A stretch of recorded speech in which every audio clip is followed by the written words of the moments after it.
Assalamualaikum warahmatullahi wabarakatuh. Hai semua. Saya doakan kita semua berada dalam keadaan sihat walafiat. Kepada yang kurang sihat, semoga diberikan kesembuhan darinya. Amin. Dalam video kali ini, kami masak dan kami nak berkongsi sup tulang campur dengan daging dan juga kerabu Maggi Thailand. Teruskan menyokong kami dengan klik like, komen dan subscribe. Terima kasih.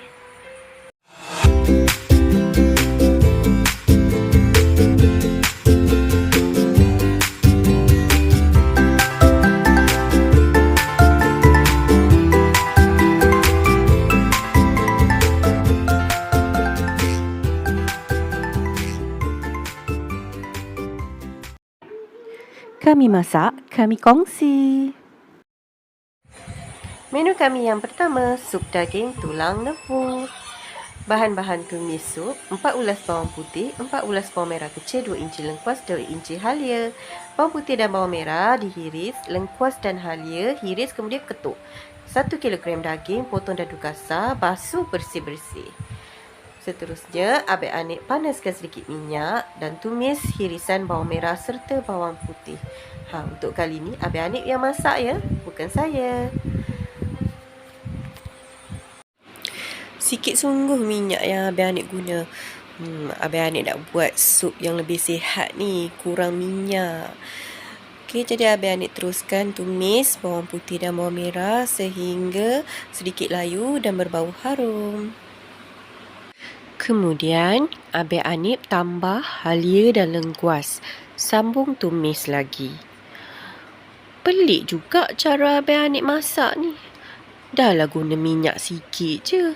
Halia dengan lengkuas, bubuh kemudian.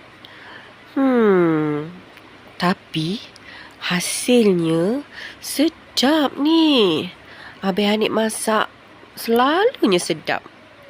Seterusnya, Abang Anik tambahlah rempah 4 sekawan dan bunjut kasih sayang. Bukan. Bunjut rempah sup tulang dari Adabi. Yang ini pun pelik juga. Sebab biasanya kalau saya bubuh 4 sekawan tu di awalnya. Tapi Abang Anik bubuh kemudian. Seterusnya, Abang Anik masukkan daging yang telah dipotong dadu dan dicuci bersih. Sambung tumis daging dan rempah-rempah ni sehinggalah daging tu sedikit kecut dan mengeluarkan air. Abang Anik tutup dan biarkan dia masak. Bila dah daging tu kecut dah sikit, Abang Anik masukkan tulang yang telah siap direbus dalam periuk bertekanan tinggi selama 15 minit.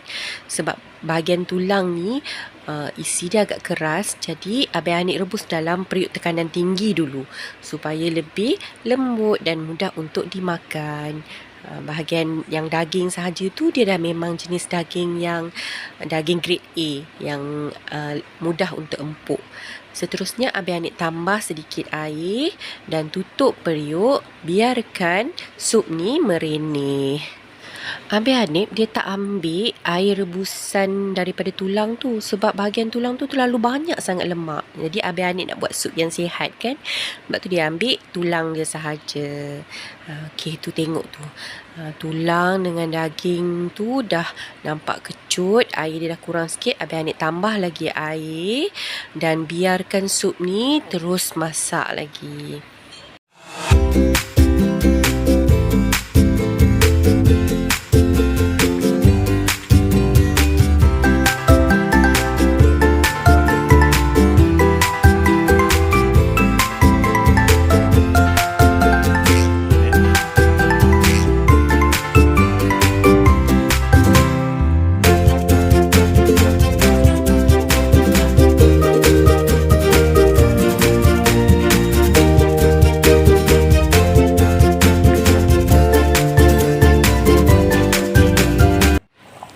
Jadi Abang Anik dah basuh bersih daun serai kayu yang Abang Anik kutip depan rumah tu. Abang Anik masukkan dalam sup. Kreatif pula Abang Anik kali ni kan. Selalunya dia masak sup tak pernah dia bubuh daun serai kayu. Kali ni dia bubuh kan daun serai kayu untuk menambah aroma dalam sup. Okey, sup kita dah nak masak dah ni. So, Abang Anik dah cukup rasakan dengan garam. Dan Abang Anik tambah pula dengan kicap ikan untuk kelainan sikit pada rasa sup dan cukupkan dia punya rasa masin dia. Okey, siaplah sup tulang daging Abang Anik. Ni Abang Anik dah bubur dalam mangkuk, ditambahkan dengan hirisan daun sup dan daun bawang. Kemudian Abang Anik tambah juga dengan limau nipis. Biasanya kalau kita makan sup ni dia sedap, cukup ada rasa masam-masam. Kalau nak pedas boleh tambah potongan cili api. Okey, siaplah sup daging dan tulang. Kita pindah ke menu yang seterusnya, kerabu Maggi Thailand. Abang Anik guna 2 paket mi serda daripada Thailand, keluaran Thailand, perisa tom yum. Biasanya mi Maggi yang ini je lah yang paling sedap untuk buat kerabu Maggi. Okey, so rendam dulu dengan air panas. Kita kembangkan dulu mi dia dan ketepikan sekejap. Okey, sementara tunggu mi tadi kembang, Abang Anik hiris dulu beberapa ketul daging yang dia ambil dari sup yang Abang Anik masak sebelum ni tu kan.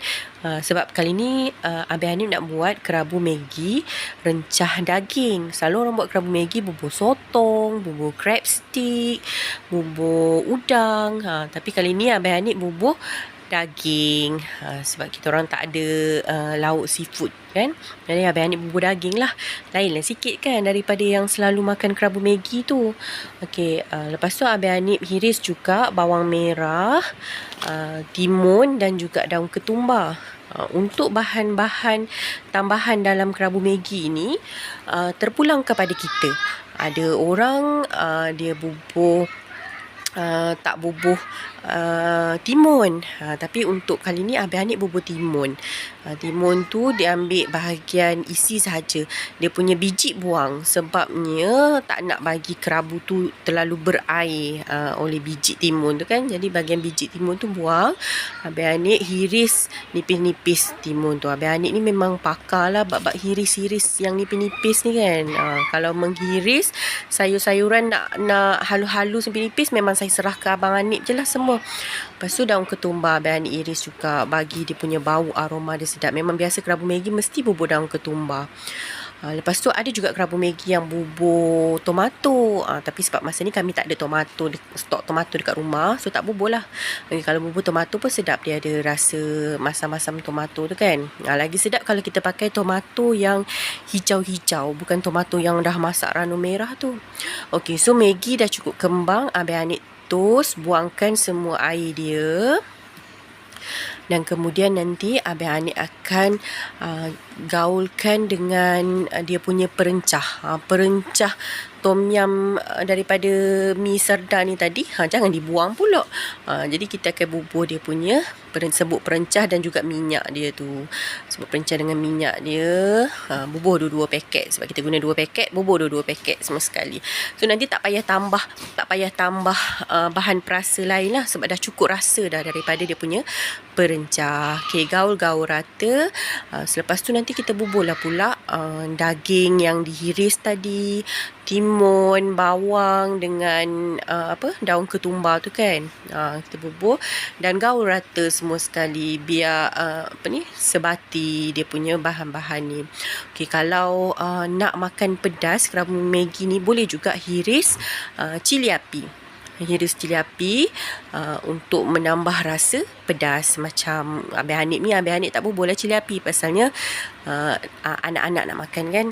Kalau anak kita orang ni tengok ada Maggi ni, buatlah pesen apa pun, style apa pun masak dia, memang dia orang suka. Okey, lepas tu last sekali Abang Anik perah jus limau nipis tadi dan rasa cukup tak rasa semua. Kalau dah cukup rasa semua, siaplah kerabu Maggi, siap. Okey. Jadi itulah sahaja kami punya masakan hari ini. Cubalah.